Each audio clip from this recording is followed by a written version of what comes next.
आज 26 जनवरी है जो हमारे मुल्क हिंदुस्तान का यौम जमहूरिया है। ये दिन हमारी तारीख में काम रखता है।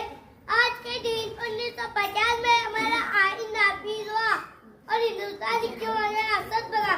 यह तो कैबिनेट वोट डालने का नाम नहीं बल्कि अवाम की ताकत और हुकूक की हिफाजत का निजाम है। हमें अपनी जिम्मेदारियों को समझना होगा और अपने मुल्क के हिस्सों की पासदारी करनी होगी। मैं तमाम नौजवानों से दरख्वास्त करता हूँ कि उनको काम का मजबूत सुतून बनाए, नफरत और तकसीम के ताकत से दूर रहे और भाईचारे, इत्तेहाद और मोहब्बत का पैगाम आप करें। जाता हूँ दिलों में रोशनी, इस बार मोहब्बत का चिराग हो, हर कदम पैदाश और अमन का सुराग हो, न जात पात की दीवारों न नफरत का निशान। ये जमहूर का पैगाम, ये हिंदुस्तान, जय हिंद।